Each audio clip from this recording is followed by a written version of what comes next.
सवेरे सवेरे संध्या को अपने घर देखकर बड़ा आश्चर्य हुआ। क्यों री, शादी का कार्ड देने आई है क्या? नहीं दीदी, उसने मेरे पैर छूकर कहा। आज शाम युवाणी में गा रही हूँ, रेडियो पर पहला प्रोग्राम है ना, इसलिए किसी का आशीर्वाद लेने का मन हो आया। जिया के पास जाने की तो हिम्मत नहीं पड़ी, आपके पास दौड़ी चली आई। फिर दोपहर में तो आप काम पर चली जाएंगी। मैं किसी को आशीर्वाद देने लायक कब से हो गई, पर अनायास मिला यह बड़कपन बड़ा अच्छा लगा। मैंने समय अच्छे से नोट कर लिया। बैंक में पहुंचते ही माथुर से कह दिया कि शाम को लौटते समय तुम्हारे यहाँ रुकूंगी, मुझे एक ज़रूरी प्रसारण सुनना है। घर पहुंचते बहुत देर हो जाएगी। हम लोग एकदम समय पर ही पहुंच पाए थे। जैसे ही माथुर ने रेडियो ऑन किया, बचकानी आवाज़ में उद्घोषणा सुनाई दी। उभरते कलाकारों की इस महफिल में आप सबसे पहले सुनेंगे कुम्हारी संध्या को। ये सुना रही हैं राग बिद्राबनी सारंग। दूसरे ही क्षण तानपुरे की झनकार के बीच उसकी आवाज़ सुनाई दी, पर ऐसी जैसे आँखों पर पट्टी बांधकर सडज को टटोल रही हो। इतना गुस्सा आया, क्या कर रही है यह लड़की? भला इतना नर्वस होने की क्या ज़रूरत है? 50 बार तो स्टेज पर इनाम जीत चुकी है।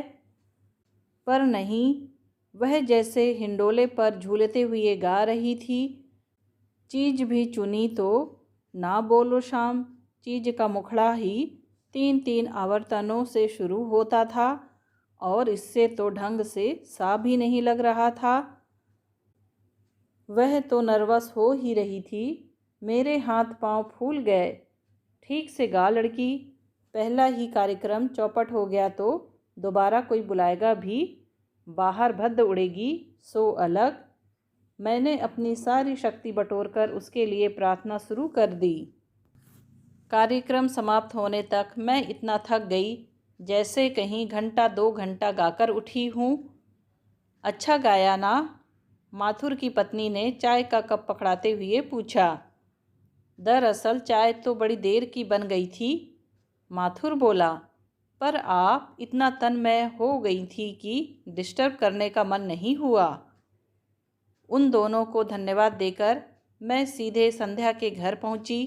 उसे कस कर डांट लगाने की इच्छा हो रही थी, वह दरवाजे पर ही मिल गई। अभी अभी लौटी थी। मुझे देखते ही उत्सुक होकर पूछा, कैसा रहा दीदी? उसका यह आकुल स्वर सुनकर सारा रोष पिघल गया। प्यार से उसकी पीठ थपथपाते हुए मैंने कहा, इतना नर्वस क्यों हो रही थी? क्या पहली बार गा रही थी? रेडियो पर तो पहली बार ही था ना दीदी, इतना डर लग रहा था। शुरू के 2-3 मिनट तो आवाज़ काँप ही रही थी, फिर एकदम हिम्मत आ गई। लगा जैसे कोई हाथ पकड़कर मुझे अंतरे तक ले जा रहा है। बाद में तो अच्छा रहा था ना? मेरी आंखों में आंसू आ गए। उस महफिल की याद आ गई जब मैंने बीमारी के बाद पहली बार गाया था। उस दिन भी तान पूरा उठाते हुए मैं और मेरी आवाज़ इसी तरह काँप रही थी।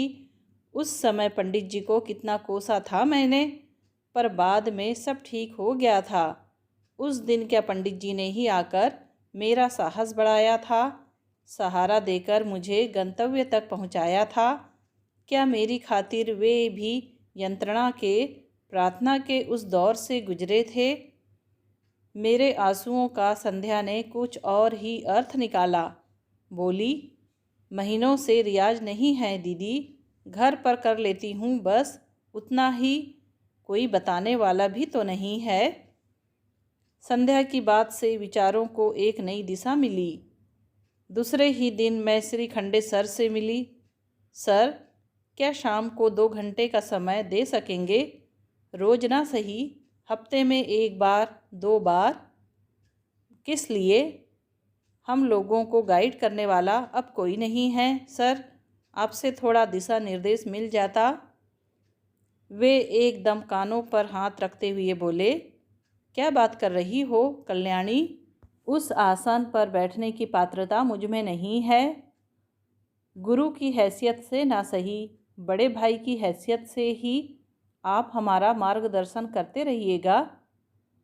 साल भर ठहर जाओ, अगले साल रिटायर हो रहा हूँ, उसके बाद कुछ ना कुछ तो करना ही है। तब हम गुरु जी के नाम पर एक स्कूल खोल लेंगे। उनके इतने सारे शिष्य बिखरे पड़े हैं, फंड्स मिलने में कोई कठिनाई नहीं होगी। लेकिन जो लोग अब तक सीखते रहे हैं उनका क्या होगा? साल भर में तो वे रियाज करना भी भूल जाएंगे। उन लोगों के लिए तो तुम हो ही, अपनी योग्यता को इतना कम क्यों आंकती हो? साल भर तक इस काम को खींच ले जाने की मादा तुम में ज़रूर है। मैंने इस बात का कोई उत्तर नहीं दिया। उनका आभार मानकर उठने लगी तो वे बोले, 1 मिनट रुको कल्याणी, एक ज़रूरी बात कहनी है। मैं वापस बैठ गई। ये जो श्रीरंग है ना, बड़ा टैलेंटेड लड़का है। जी हाँ, वह तो है, लेकिन उसका टैलेंट सिर्फ पूजा पाठ में खर्च हो, यह अच्छा नहीं लगता। पूजा पाठ में मतलब आजकल रघुनाथ जी की पूजा आरती वही कर रहा है। क्या कह रहे हैं? सच कह रहा हूँ। उस दिन जिया से मिलने चला गया था, तब देखा था, एकदम गुरु जी की तरह रेशमी धोती पहनकर आरती करता है। मैंने टोका तो बोला, ब्राह्मण का लड़का हूँ, पूजा पाठ तो मेरा धर्म है। लेकिन सर, हर काम की एक उम्र होती है। ठीक, यही तो मैंने भी कहा था। बल्कि मैं तो उसे खैरागढ़ अपने एक मित्र के पास भेजना चाहता हूँ। इस हीरे को वही चमका सकता है। पर उसने साफ मना कर दिया। बोला, एक तो मैं इतना खर्च नहीं उठा सकता, दूसरे मैं जिया को अकेले नहीं छोड़ सकता।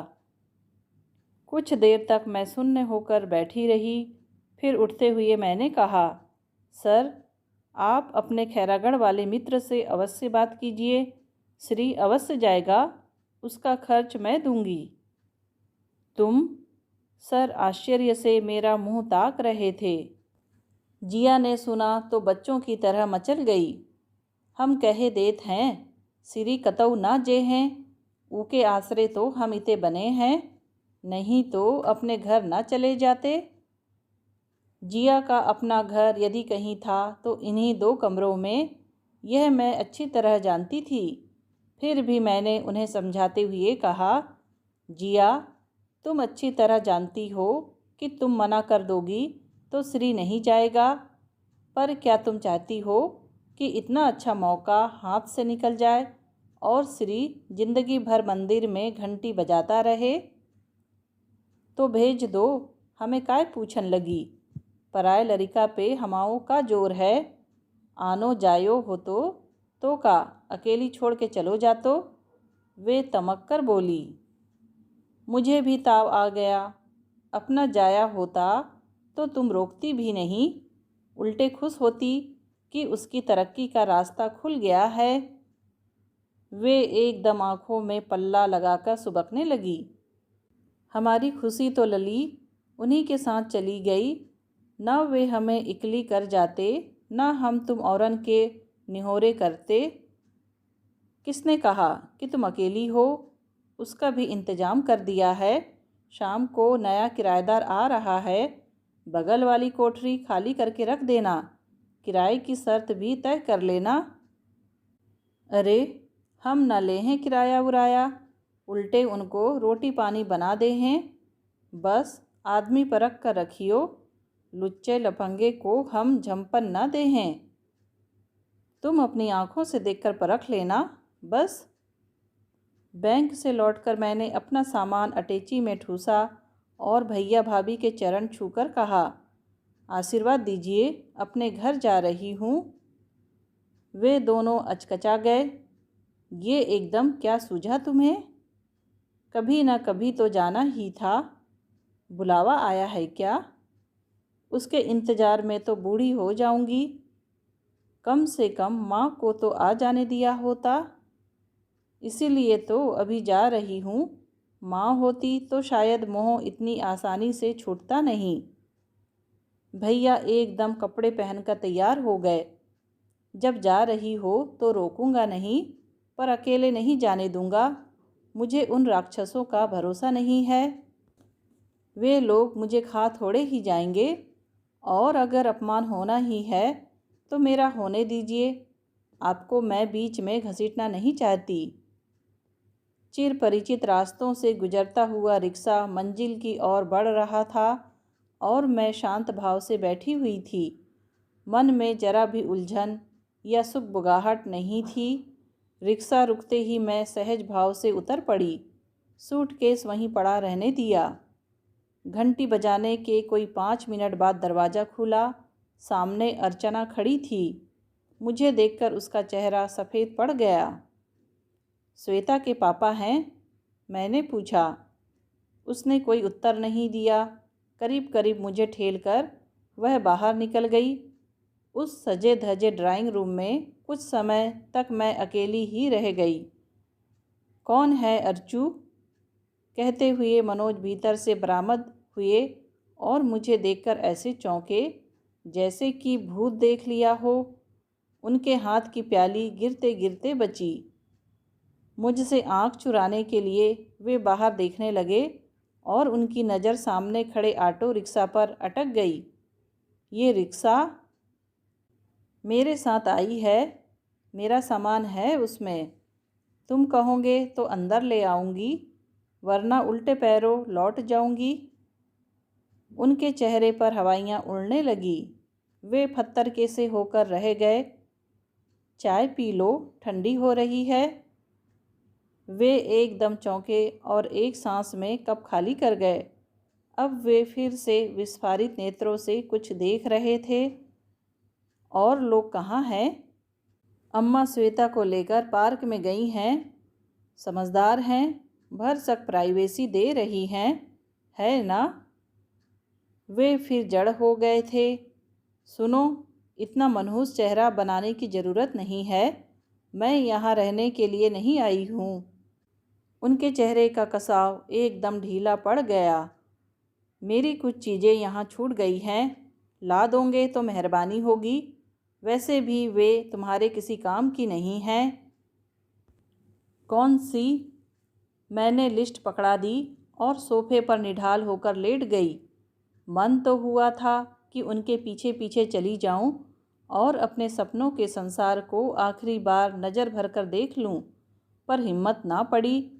इस मोह पास को छुड़ाने में इतने दिन लग गए। फिर एक बार देख लूँगी तो पता नहीं कितनी रातों की नींद गायब हो जाएगी। बड़ी देर बाद मनोज सामान लेकर लौटे। सामान क्या था? एक तानपुरा, कुछ गाने की कापियाँ और कुछ इनाम के कप और मेडल्स। उन्हें समेटते हुए मैंने कहा, एक और चीज़ यहाँ छोड़कर जा रही हूँ। कौन सी? श्वेता, उसका ध्यान रखना। अब से माँ बाप दोनों की भूमिका तुम्हें ही निभानी है। उसकी चिंता करने की ज़रूरत नहीं है। तभी तो कह रही हूँ। मनोज, जिन बच्चों की माँ नहीं होती, पिता की परिकल्पना वे आदर्श पुरुष के रूप में करते हैं। इसीलिए कह रही हूँ कि तुम ऐसा कोई काम नहीं करोगे जिससे श्वेता के मन में बसी तुम्हारी प्रतिमा खंडित हो। तुम कहना क्या चाहती हो? वे गुर्राए। यही कि तुम अर्चना से ब्याह कर लो। उनका चेहरा फक हो गया। सच कह रही हूँ मनोज, तुम उसे विधिवत पत्नी बनाकर घर ले आओ। मेरी ओर से कोई रुकावट नहीं होगी। एक बात और, जब भी लगे कि श्वेता तुम्हारी नई गृहस्थी में बाधा बन रही है, उसे निसंकोच मेरे पास छोड़ जाना। उसकी माँ हूँ मैं, उसकी अवहेलना नहीं करूँगी। तब तक बस यही करना कि मेरे लिए जो जहर उसके मन में बोया है उसे और पनपने मत देना। उसके बाद मैंने किसी उत्तर की प्रतीक्षा नहीं की और अपना ताम झाम समेटकर बाहर चली आई। मेरा रिक्शा और भैया का स्कूटर साथ साथ ही बगीची में आकर रुके। भैया आप? मेरा मन नहीं माना कन्नू। तुम्हारे पीछे पीछे ही चला गया था वहाँ और तुम्हारे साथ ही वहाँ से वापस हो लिया था। तब तो आप सब देख सुनकर आ रहे हैं। भैया ने सिर झुका दिया। मैं आपकी ममता को समझती हूँ भैया, पर इस समय मुझ पर एक उपकार कीजिए। मुझे घर चलने के लिए मत कहिए। मैं कुछ दिन यहाँ रहना चाहती हूँ। जिन लोगों को सचमुच मेरी ज़रूरत है, मुझे कुछ दिन उन लोगों के लिए जीने दीजिए। और फिर मैं दनदनाती हुई जिया के सामने जाकर खड़ी हो गई। नया किराएदार आ गया है जिया, कमरा खाली हुआ कि नहीं? जिया कुछ देर मुझे और मेरे सामान को देखती रही, फिर अपने दोनों हाथ पसार कर बोली, ना इते तुम्हारे लाने ठौर नैया, तुम अपने घर जाओ बिन्नो। और अपने घर में कोई घुसने ना दे तो देहरी पकड़ के बैठ जाइयो, पावन पे लौट जाइयो, माफ़ी मांग लइयो, कबहू तो पसीजेंगे। और तब तक क्या सड़क पर खड़ी रहूं, क्या भाई के घर की रोटियां तोड़ती रहूं? जिया से कोई उत्तर देते नहीं बना। तुम्हारे घर में जगह ना हो तो मना कर दो जिया, पर अपने अन किए अपराधों के लिए बार बार माफ़ी मांगने के लिए मत कहो। और सच तो यह है जिया कि सामने हिमालय की सी ऊंचाई हो तो झुकने में भी आनंद आता है, पर बौनों के सामने घुटने टेकना तो अपने को और छोटा बनाना है। जिया पता नहीं मेरी बात समझी भी कि नहीं, पर दरवाजे पर पड़ा हुआ मेरा तान पूरा उठाकर उन्होंने एहतियात के साथ दीवार से टिका दिया। दोस्तों, कहानी सुनने के लिए आपका धन्यवाद। कहानी पसंद आई हो तो प्लीज़ लाइक, शेयर और सब्सक्राइब ज़रूर कीजिए।